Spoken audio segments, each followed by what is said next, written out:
Hey Taurus, it's Marley from the Energy Boutique, bringing you your October energy forecast. So welcome to October. We're entering into Libra season. Of course, we have the Sun and Venus, your ruler, in Libran energy. This is highlighting for you your sixth house, where there's been some rearranging, restructuring to your day-to-day life, mostly due to new habits, new routines needed in order to balance how it is that you were floating through the mundane tasks and chores of your day-to-day and balancing being of service, working for other people. Now, I am going to take this time just to recommend that you go ahead, you switch over to my YouTube channel, you listen to the October energy forecast and subscribe to that playlist, as I do have more time to go into the depths of the details on what all of these energy shifts are going to mean for us that I can't cover here in these mini forecasts. Just know that Libra season is almost a powerhouse for you because Venus rules over Libra season just as Venus rules over you.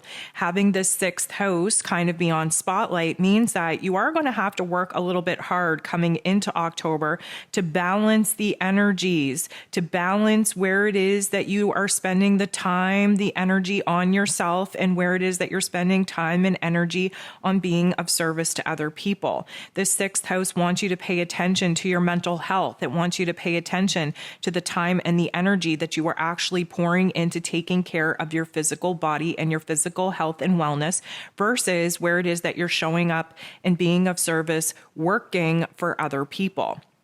So coming into the month, although there is that huge focus on that sixth house, we do have Mercury, ruler of the mental plane, ruler of information and communication, finally going direct at 24 degrees in Virgo energy. This actually rewinds us to the end of August and shines a bright light on your fifth house. Your fifth house is your heart chakra. And right now, having Mercury go direct in Virgo, this is definitely identifying where it is that you're starting to feel happy again, where there's joy, where there's pleasure, where you've opened yourself up, where there's new connections, new friendships forming, where it is that parts of you, especially in your mental health, that were a little bit rocky, a little bit broken, are now having the time to be healed.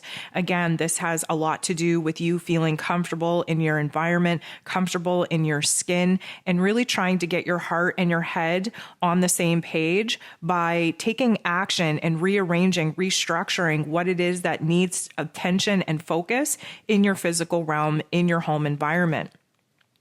On the 8th, we have Pluto, the great transformer himself, going direct in Capricorn energy. So his retrograde over the last 5 months should have illuminated for us where it is that we've kind of been blocked by our fears, by our doubts, by our insecurity, and where it is that now going direct, we're able to kind of boss up, take our power back, and really take control of our lives.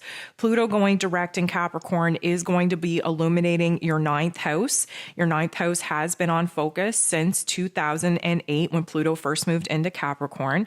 And the ninth house is asking you, first of all, to really get in touch with your higher self, to really kind of lean into trusting your intuition over your intellect a little bit more. The ninth house is also our spiritual realm, our philosophical realm. It is where it's the higher observer mentality.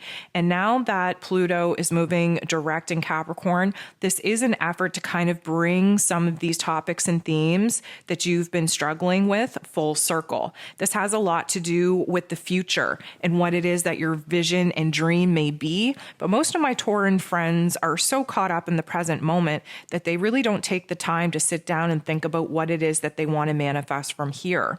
This ninth house is asking you to kind of dive into new topics and themes that you're interested in learning about, maybe new skills or talents. Maybe you find yourself, taking an online course or actually going back into a classroom. This is time for you to kind of be a little bit more empowered to learn something new and prepare yourself for this brand new chapter.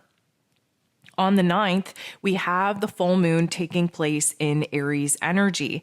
And this is going to be sitting super close to Chiron, the wounded healer.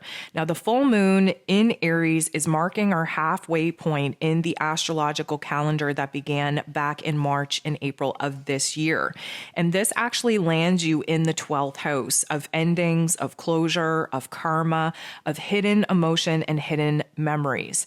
Now, here's the thing. When we dive into Scorpio season here at the end of October, you will be approaching your halfway mark in your natal year, which means that for the very first part of this natal year, you have really been working overtime to make things right, to push yourself forward, to actually just, get ahead of the game. Unfortunately, that has meant that you haven't taken the time to actually sit and process some of the hardships, some of the tough love life lessons that have taken place, and some of the endings that have definitely been thrown at you over this last year. This full moon in Aries is definitely going to be a heated one. We are seeing a lot of anger, a lot of frustration, a lot of irritability rise to the surface, mostly because of the powerlessness that we feel, especially considering some of the karmic events that have taken place in our lives that we're really having a hard time coming to terms with and making peace with.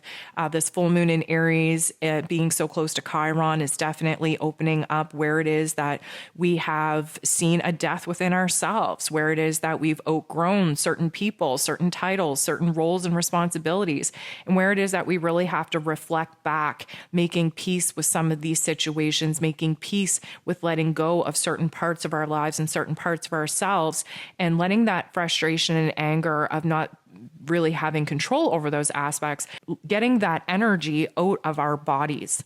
We are moving forward with our mental plane, with our ideas. Communication and expressing ourselves is going to be a lot easier on the 10th, when Mercury, ruler of the mental plane, actually moves back into Libran energy. So this is still us retracing our steps. We are currently revisiting the topics and themes that kind of popped off at the beginning of September when Mercury first went retrograde in Libran energy. What this is going to help us do is kind of find a peace and a balance point between our heart and our head, between some of the ideas and choices that we've been debating between.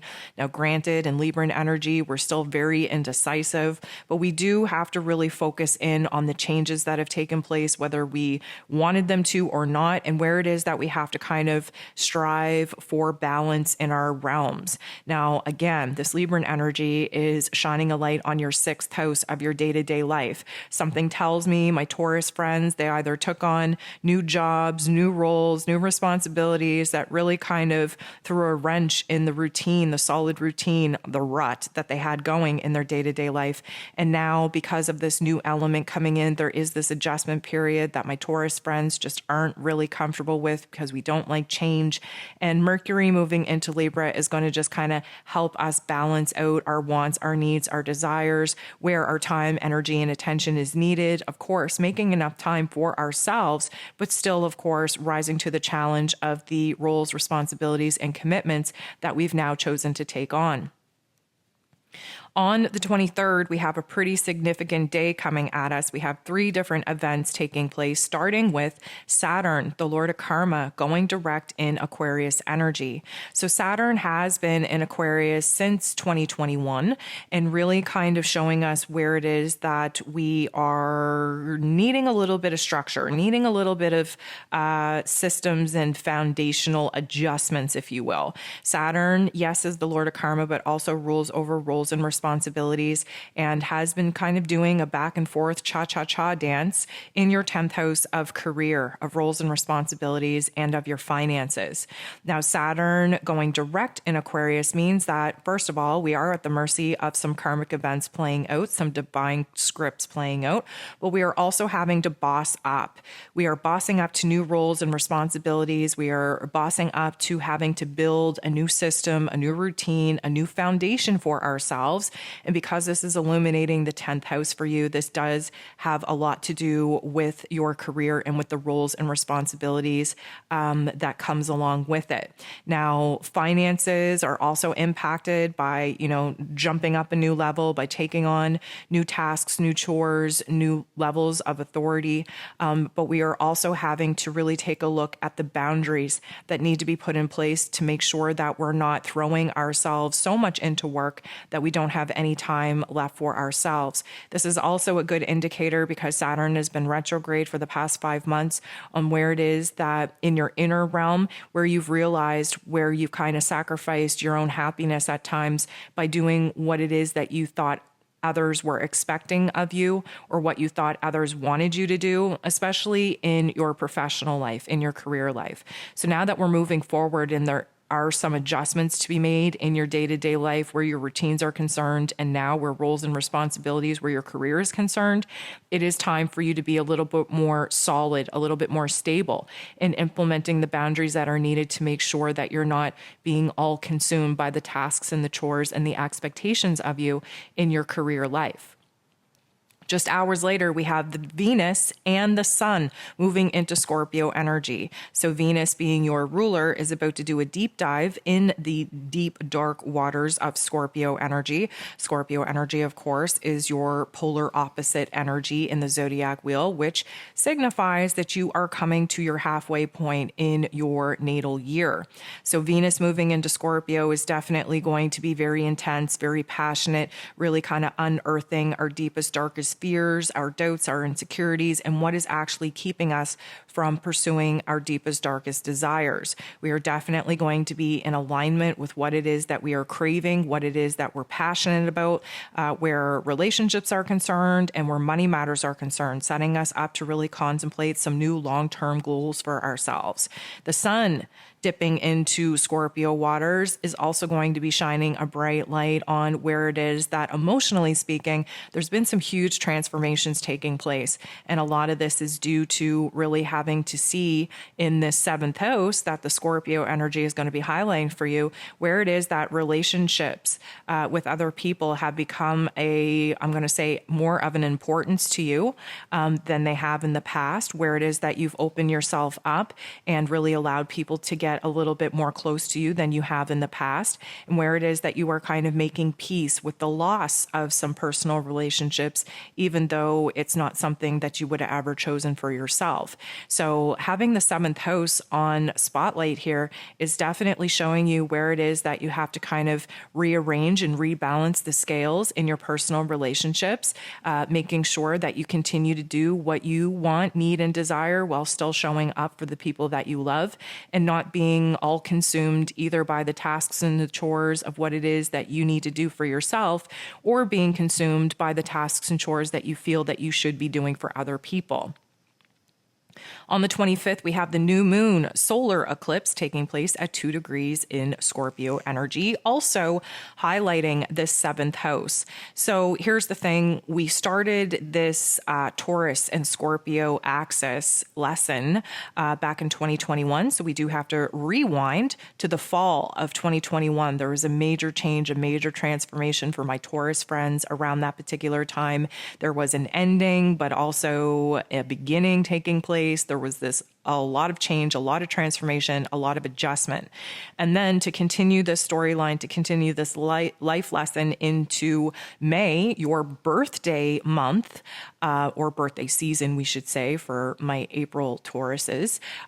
This was a highlight of May of 2022 on where it is that, new foundations were being built because we had something removed to create the space where something could be created. And May would have likely brought a lot of ups and downs, a lot of adjustments, a lot of uncertainty. And then we continue the storyline with this particular solar eclipse.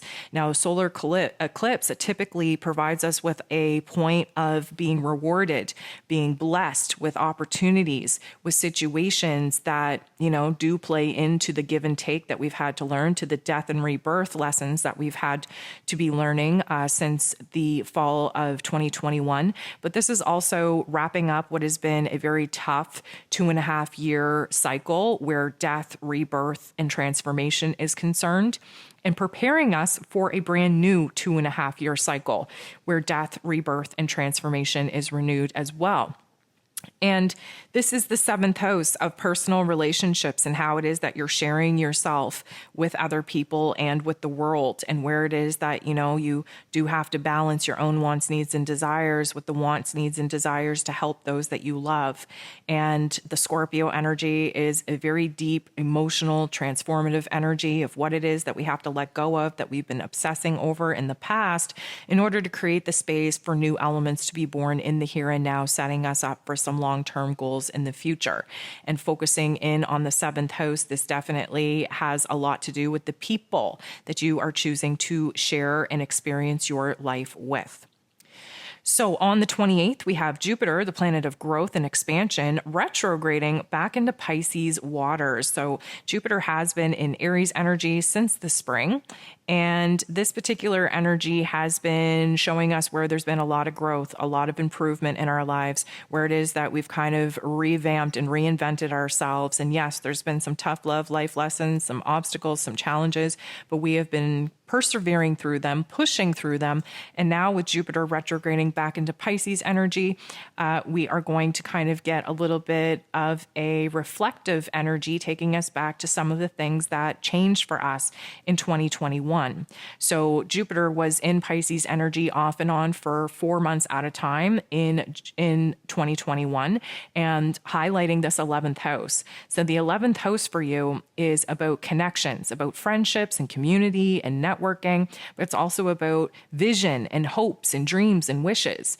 And because Jupiter is still retrograde, this is an inner growth, an inner exploration of our beliefs, of the dreams that we had, of the hopes and wishes that we had.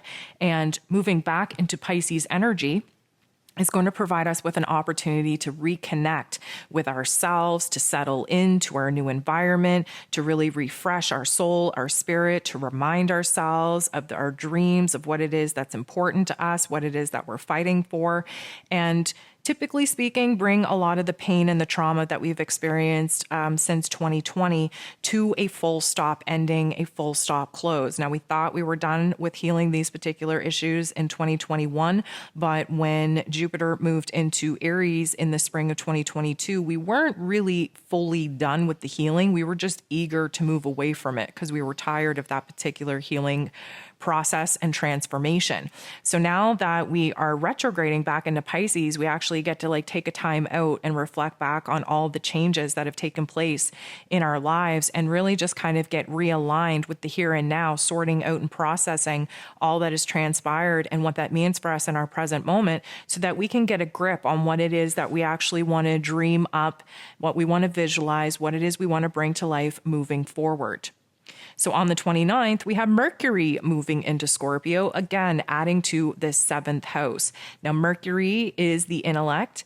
And in Scorpio energy, we are blending the intellect with our intuition. We are definitely able to pick up on subtle energies, reading between the lines, using our intellect and intuition in order to make informed decisions. And because this is emphasizing the 7th house of partnerships and relationships for you, this is really going to help you be a little bit more communicative in the personal relationships that require heart-to-heart conversations in order to restore the peace and balance within the relationship dynamics. It's going to be a very emotional time, very sentimental time, but the conversations and the ideas coming forth that are being expressed outwardly have a true strength of truly transforming the energy exchange in the relationships that you deem to be of value.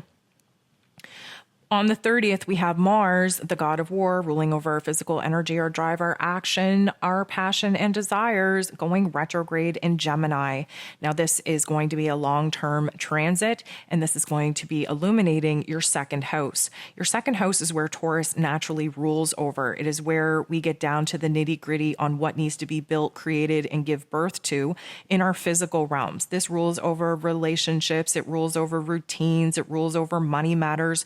It rules over our long-term goals, starting with the way that we have a relationship with ourselves, recognizing where there's a new worth, a new value, recognizing new happiness, new joys, new pleasures that are kind of coming alive in our physical realm now that the dust has settled from some of the major changes that have taken place over this past year. So Mars going retrograde in Gemini is going to be a little bit of an internalized anger fest. We are really going to have to examine where it is that we've felt powerless, where it is that we felt out of control, and what it is that we feel very angered and frustrated about, especially when it comes to not being able to make the kind of changes that we wanted to make and how slow things are going. We were really hoping for a quicker, faster speed.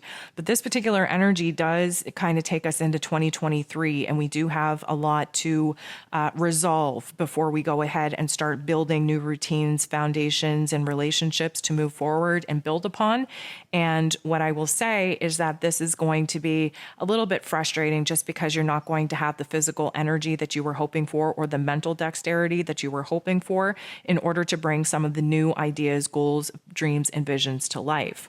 So some of the messages that the universal guides would like you to focus on as you move through the month of October is, first of all, what is changing in your mental narrative? What is changing in your mental perspective? There's many ideas coming in, but it's almost as if you are kind of changing your attitude of gratitude and seeing things from a different observer type of mentality. This is opening you up to kind of bust out of what has been kind of a rut in your thinking, in your inner narrative. This is opening you up to doing things in a different way, to being a little bit more adaptable to change, even though it's still not one of your strong points.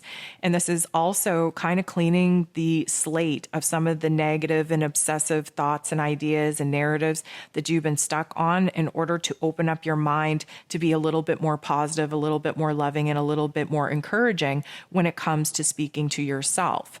Now, there is an element where it's kind of like, what now? It feels like you've checked a lot of the things off of your to-do list. You've gone through the adjustment period. You find yourself settling in, but now there's this want, need, and desire to set new goals, to look forward to something new. And because it's kind of like, what now? There is this element of boredom that kind of kicks in mid-month for you. And what I would say is that mid-month is going to be an interesting dynamic just because you're about to move into your halfway point, and your halfway point of your natal year does provide you with a crossroads opportunity to figure out what it is that you want to experience in the second half of your year. Because they're bringing up the fact that your foundation is kind of settled down, it's a little bit more safe, a little bit more secure now for you to think about dabbling into other things. It would be super advisable for you to make sure that you aren't just trying to come up with a new vision, a new goal, a new dream to distract yourself from doing the mental and emotional processing of some of the situations that have taken place in the past, and instead make sure that you've done the reflection, you've done the inner work necessary, you've cleansed that whole space within yourself so that when you align with a new passion, a new desire, a new interest, that you're able to actually move forward wholeheartedly with 100% attention on what it is that you want to pursue from here, with no distractions, with no unconscious blockages or obstacles trying to pull you back into the emotional and mental realm of things that you've been running away from and avoiding actually processing.